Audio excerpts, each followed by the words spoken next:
하나님께서 너에게 복을 주겠다, 내게 구하라 라고 하면 여러분은 무엇을 구하시겠습니까?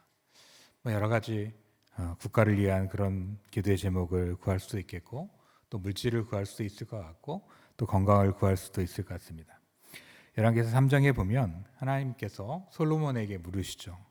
내가 너에게 무엇을 줄까? 내게 구하라 라고 그렇게 질문하십니다. 그러자 그가 여러 가지 구하지 않고 하나님 앞에 지혜를 구하게 되죠. 그리고 이 지혜를 가지고 그의 삶을 살아갑니다. 이 지혜뿐만 아니라 하나님께서 부귀와 영화까지 함께 주시며 그의 삶을 살아가죠. 그런데 이 인생의 끝자락에 와서 그가 무엇이라 얘기합니까? 돈과 명예와 쾌락, 그리고 지식과 인기, 권력, 이 모든 것들이 헛되다라고 얘기하면서 진짜 사람에게 있어 참된 복은 여호와를 경외하고 그 명령을 지키는 것이고 이것이 사람의 본분이다라고 전도서 12장 13절에 이야기하고 있습니다. 참된 복은 다른 데 있는 것이 아니라 하나님과 올바른 관계를 맺는 것 가운데 있는 것이죠. 그런데 이 말씀을 하고 나서 그 다음 절에 뭘 얘기하냐면 하나님은 모든 행위와 모든 은밀한 일을 선악간에 심판하신다라고 그렇게 솔로몬은 12장 14절에 기록하고 있습니다. 모든 것을 아시는 하나님 앞에 설 수 있는 사람이 아무도 없다라는 것이죠. 우리가 이 땅에서 많은 것을 누린다 할지라도 하나님 앞에 섰을 때에 아무것도 아니라는 이야기입니다.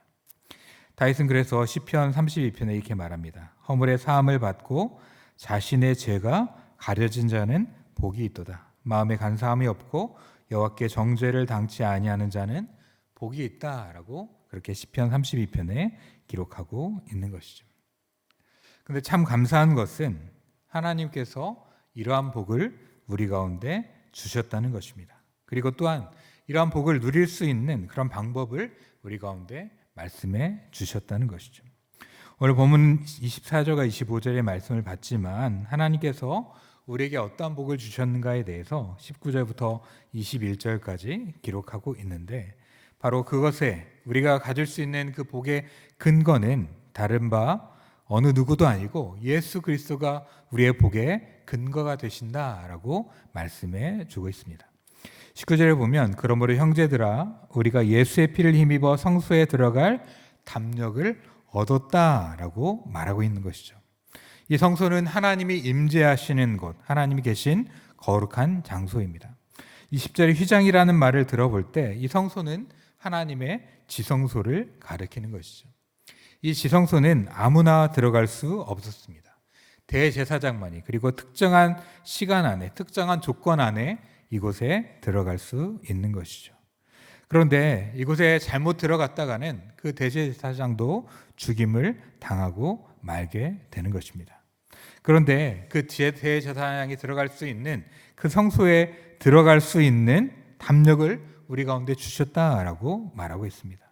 우리는 하나님의 존전에 들어갈 수 있는 그러한 담대함을 주셨다라고 말하고 있는데 어떻게 이것이 가능했습니까? 20절에 보면 그 길은 우리를 위하여 휘장 가운데 열어놓으신 새로운 살 길이 휘장은 곧 그의 육체니라 라고 말하고 있는 것이죠. 예수 그리스도로 말미암아서 하나님과 닫혀있는 하나님 앞에 갈 수 없는 그 길을 예수 그리스도께서 그 자신의 몸을 통하여서 열어주셨다는 것이죠. 특별히 예수님께서 십자가에서 죽으실 때에 성전의 다른 곳이 아니라 이 휘장이 갈라지는 놀라운 역사가 일어납니다. 예수님의 피가 쏟아질 때 그 휘장에 피가 쏟아지는 것처럼 그렇게 휘장이 갈라지고 하나님 앞에 갈 수 없었던 그 길이 새롭게 열릴 수 있게 된 것이죠. 예수님께서 내가 곧 길이요 진리요 생명이니 나로 말미암지 않고는 아버지께 올 자가 없다라고 하셨는데 바로 예수님께서 그 길을 여셔서 하나님 앞으로 갈 수 있는 그 길과 생명의 길을 우리 가운데 허락해 주신 것이죠. 이것은 우리가 노력하고 헌신해서 얻은 것이 아닙니다. 예수 그리스도의 죽음으로 말미암아서 그의 피로 말미암아서 하나님 앞에 갈 수 있는 그 길을 열어 주셨다는 것이죠. 뿐만 아니라 우리 보전 아침 21절에 보면 또 하나님의 집 다스리는 큰 제사장이 계신다라고 말하고 있습니다. 길은 열렸지만 우리가 두려워하고 하나님 앞에 나아갈 수 없다라고 생각하는 마음이 들 때 그 길을 갈 수 있게 하시는, 우리와 함께 하시는 큰 대제사장이 계신다라고 말하고 있는 것이죠. 하나님의 집으로 나아가는, 하나님께로 나아갈 수 있는 그 길을 예수님과 함께 나아가는 것입니다. 그 길을 열으셨을 뿐만 아니라 그 길에 우리와 함께 하시는 예수 그리스도로 말미암아 우리가 그곳에 담대하게 나아갈 수 있게 하신 것이죠. 그 대제사장은 히브리서 4장에 보면 우리에게 있는 대제사장은 우리의 연약함을 동정하지 못하실 리가 아니요 모든 일에 우리와 똑같이 시험을 받으신 이로되 죄는 없으시니라. 그러므로 우리는 긍휼하심을 받고 때를 따라 돕는 은혜를 얻기 위하여 은혜의 보좌 앞에 담대히 나아갈지니라 라고 말하고 있습니다. 거룩하신 하나님 앞에 나아가 담대하게 나아갈 수 있는 것, 바로 예수 그리스도로 말미암아 우리가 하나님과의 친밀한 관계가 형성되게 하신 것이죠. 그렇기 때문에 예수 그리스도는 우리 인생의 참된 복이 되시며 참된 복의 근거가 되시는 줄 믿습니다. 여러분, 예수 그리스도가 우리의 복이 되십니까? 예수 그리스도 말미암아 참된 복을 누리고 계십니까? 정말 예수 그리스도 말미암아 기쁨과 즐거움과 감사가 충만하신가요? 그러기를 원하지만 때로는 그렇지 못한 모습이 우리 가운데 있는 것이죠. 그래서 D.S. 카슨이라는 분은 이렇게 말했습니다. 현대 그리스도인들은 마치 원하지 않은 결혼을 한 사람이 결혼 생활에 의무는 다하지만 기쁨 없는 삶을 사는 것처럼 산다라고 그렇게 말하고 있습니다. 우리에게 참된 복을 주셨고 그리고 또한 그 복을 누릴 수 있는 길을 우리 가운데 주셨지만 그로 말미암은 참된 기쁨과 복을 누리지는 못하는 것 같다라는 그런 얘기를 하고 있는데, 참된 복을 누리는 저와 여러분이 될 수 있기를 주의 이름으로 축원합니다. 그럼 우리가 어떻게 이러한 참된 복을 누릴 수 있을까요? 오늘 본문 22절은 이렇게 기록합니다. 우리가 마음의 뿌림을 받아 악한 양심으로부터 벗어나고 몸은 맑은 물로 씻음을 받았으니 참 마음과 온전한 믿음으로 하나님께 나아가자라고 말하고 있습니다. 믿음으로 하나님께 나아갈 때 이러한 복을 누릴 수 있게 되는 줄 믿습니다. 우리에게 기쁨을 주셨지만 어떤 이들을 보면 자포자기한 그런 마음으로 살아가기도 하고 의무적인 신앙을 살아가기도 하는데, 그것이 왜 그렇습니까? 믿음을 잃어버렸기 때문이죠. 하나님의 자녀로서의 기쁨을 누리고 살다가 자기 삶에서 오는 그런 죄악과 좌절감과 또 상황의 힘겨움들, 그리고 죄책감들, 그리고 반복적인 무너짐들을 통해서 하나님 앞에 나아가는 것을 포기하고 주저앉아 버리는 사람들이 있다는 것이죠. 하나님과 친밀했지만 그 친밀함을 계속 누리지 못하고 그리고 또한 하나님과의 관계에서 멀어짐으로 말미암아서 더 이상 하나님 앞에 친밀함을 누릴 수 없어, 하나님 앞에 나아갈 수 없어 라고 생각하는 마음들이 우리 가운데 들어온다는 사실입니다. 하지만 그럴 때 우리가 어떻게 해야 됩니까? 여전히 하나님 앞에 나아가는 것이죠. 담대함으로 하나님 앞에 나아가는 것입니다. 우리는 양심도 없고 더러운 몸으로 어떻게 하나님 앞에 나아갈 수 있나 이런 생각이 들 수 있지만, 우리가 마음의 뿌림을 받아 악한 양심으로부터 벗어나고 목은 맑은 물로 씻음을 받았다라고 말씀하고 있습니다. 구약의 제물이 핏뿌림을 받아 정결하게 되는 것처럼, 제사장이 그 몸을 씻어 깨끗함을 얻는 것처럼 예수 그리스도의 핏뿌림을 받은 자들은 정결함을 얻게 되는 것이죠. 하나님 앞에 나아갈 수 있는 그 정결함을 얻어서 주님 앞에 나아갔지만 때로는 우리의 죄악과 연약함으로 하나님 앞에 나아갈 수 있는 그 담대함과 친밀함들을 상실했다 할지라도 다시금 정결케 하시고 회복케 하시고 그리고 온전케 하시는 그리스도의 그 보혈을 의지하여 믿음으로 나아가는 저와 여러분이 되기를 주의 이름으로 축원합니다. 주님께서 우리에게 약속하셨어요. 한 번만이 아니라 계속해서 우리가 죄를 짓는다 할지라도 하나님 앞에 정말 그 죄를 자복하고 하나님의 용서하심을 구하고 하나님의 은혜를 구하면 얼마든지 다시금 하나님 앞에 나아갈 수 있게 하셨습니다. 에스겔 36장에 보면 또 새 영을 너희 속에 두고 새 마음을 너희에게 주되 너희 육신에서 굳은 마음을 제거하고 부드러운 마음을 줄 것이요 또 내 영을 너희 속에 두어 너희로 내 율례를 행하게 하리니 너희가 내 규례를 지켜 행할지니라 라고 하시면서 우리 가운데 새로운 영을 주시고 그 영으로 말미암아 하나님 앞에 나아갈 수 있는 담대함을 우리 가운데 주신 줄 믿습니다. 우리에게 이런 은혜를 주신 하나님을 향한 믿음을 가지고 담대하게 나아가는 것이죠. 온전한 믿음으로 하나님 앞에 나아가자. 우리에게 그 길을 주신 하나님 앞에 믿음으로 나아가는 저와 여러분이 되기를 주의 이름으로 축원합니다.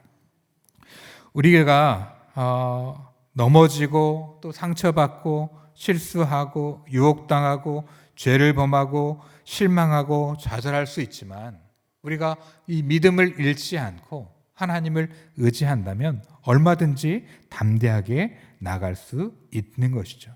왜냐하면 우리를 죽은 행실에서 깨끗하게 하신 하나님께서 우리로 하여금 하나님을 섬기게 할 수 있다는 사실입니다. 두 번째로는 우리가 소망을 굳게 잡아야 될 줄 믿습니다. 23절에 보면 또 약속하신 이는 믿으시니 우리가 믿는 도리의 소망을 움직이지 말며 굳게 잡으라 라고 말하고 있습니다. 믿음으로 나아갈 뿐만 아니라 우리가 소망을 굳게 잡아야 되는 것이죠. 참된 소망, 참된 복을 다른 데서 찾는 것이 아니라 오직 그리스도 안에서 찾는 자가 믿음의 사람인 그리스도인 줄 믿습니다. 우리가 여러 가지 재물의 압박을 받을 때 재물 안에서 안정을 받으려고 하고 사람들과의 관계에 힘듦이 있을 때 사람들의 관계 속에서 인정받으려고 하고 그리고 또 우리가 건강을 잃을 때 건강만 찾으면 우리가 되는 것처럼 그렇게 생각하고 있습니다. 우리의 소망은 재물이나 인정이나 건강이나 그런 데 있는 것이 아니죠. 우리의 소망은 그리스도 가운데 있는 줄 믿습니다. 우리의 삶이 고달프고 때로는 원하는 방향대로 흘러가지 않는다 할지라도 소망을 잃지 않는 저와 여러분 되기를 주의 이름으로 축원합니다. 때로는 배고프고 굶주리고 육체적으로 고난이 있다 할지라도 우리의 소망을 다른 데 두는 것이 아니라 말씀하신 것을 반드시 이루시는 그 하나님, 우리의 참된 소망이 되시는 하나님께 둘 수 있기를 주의 이름으로 축원합니다. 하나님께서는 자신이 약속하신 것들을 우리 가운데 반드시 이루어 주신 분이에요. 여자의 후손으로, 아브라함의 씨로, 다윗의 약속된 자들로, 또 선지자를 통하여 약속하여 주신 예수 그리스도를 우리 가운데 보내주셨던 하나님, 그 예수 그리스도가 우리의 소망이 되기 때문에 그 소망 되신 주님을 붙잡는 그런 믿음이 저와 여러분 가운데 있기를 주의 이름으로 축원합니다. 그리고 마지막 세 번째로는 우리가 사랑과 선행을 행하며 서로 격려해야 하는 삶을 살아야 될 줄 믿습니다. 그리스도인들이 모여서 교제할 때 더욱더 풍성한 은혜가 우리 가운데 있습니다. 우리가 예배로 모이고 또 목장으로 모이고 속으로 모이고 하는 이유는 서로의 사랑과 그리고 서로의 선행을 격려하기 위함인 것이죠. 사람들은 모임을 할 때마다 그 모임의 정체성들을 생각합니다. 산악회 사람들은 산에 대해서 얘기하고 연예인 팬클럽은 연예인에 대해서 이야기합니다. 우리의 모임은 바로 영광스럽고 위대하신 하나님에 대해서 함께 나누는 것이죠. 우리의 배경과 또 우리의 나이와 우리의 처지들이 다 다르지만 우리를 하나로 묶는 그 예수 그리스도 안에서 함께 하나로 묶이며 그 예수 그리스도의 사랑을 기억하며 서로 사랑하고 선행하며 격려하는 것입니다. 우리는 서로의 사랑을 격려해야 될 줄 믿습니다. 주의 사랑 안에 거할 때에 내 기쁨이 너희 안에 있어 너희 기쁨을 충만하게 하겠다라고 하셨던 주님의 말씀이 우리 가운데 이루어지게 되는 것이죠. 우리가 서로 사랑할수록 그리스도의 더 큰 사랑을 우리가 경험할 수 있게 되는 것입니다. 그렇기 때문에 사랑하고 또 사랑의 수고를 감당하기 위해 애쓰는 자들을 격려하는 격려가 우리 가운데 있기를 원합니다. 뿐만 아니라 손과 발로 봉사하는 것, 또 가르치는 것, 또 선행의 다양한 모습 가운데 나타나는 사람들의 모습을 보면서 우리가 격려해야 되는 것이죠. 우리가 모임으로 모였을 때에 서로의 사랑과 선행을 격려하게 될 때 더욱더 기쁨으로 이 일을 감당하게 되어 있습니다. 우리가 하는 것들을 아무도 알아주지 않을 수 있지만 그것들을 기억하며 그것들 잘한다고 격려하고 그리고 또한 그것들 더욱더 칭찬하며 나아가게 될 때 그들은 더욱더 큰 기쁨 가운데 이 일을 행할 수 있게 되는 것이죠. 우리가 그리스도의 공동체로 모여서 함께 삶을 나누는 것도 바로 이렇게 하나님의 뜻대로 사는 삶을 서로 격려하기 위함인 줄 믿습니다. 우리가 모이기를 힘쓸 뿐만 아니라 그 모인 곳에서 하나님의 뜻대로 살아가는 것을 서로 격려하며 서로의 사랑과 그리고 서로의 선행을 격려하는 모습이 우리 가운데 있기를 바랍니다. 특별히 오늘 25절에 보면 모이기를 피하는 어떤 사람들의 습관같이 하지 말고 오직 권하여 그날이 가까움을 볼수록 더욱 그리하자라고 말씀하고 있습니다. 개인적인 삶을 살아가는 사람들이 더욱더 많아지고 개인적인 성향이 더욱더 많아집니다. 여러 가지 이유로 말미암아서 모임의 자리에 오지 않고 모임에 오지 않는 것들을 향한 많은 이유들을 가질 수 있습니다. 나 하나 빠진다고 해서 뭐 큰 문제가 있겠냐라고 생각하는 것이 아니라 나 한 사람을 통해서 또 나와 함께 모이는 자들을 격려할 수만 있다면 이것이 얼마나 가치 있는가라는 것들을 생각하게 될 때 하나님의 공동체가 더욱더 견고하게 세워지고 또 우리 가운데 주신 참된 복의 그 은혜를 누릴 수 있게 될 줄 믿습니다. 우리가 함께 모여서 서로 사랑하며 서로의 삶의 열매를 격려하는 모습이 있기를 바랍니다. 우리가 무엇을 하든지 믿음으로 행하기를 바랍니다. 나의 의를 내세우는 것이 아니라 또 나의 연약함 속에 자포자기하는 것이 아니라 믿음으로 나아가는 저와 여러분 되기를 간절히 바랍니다.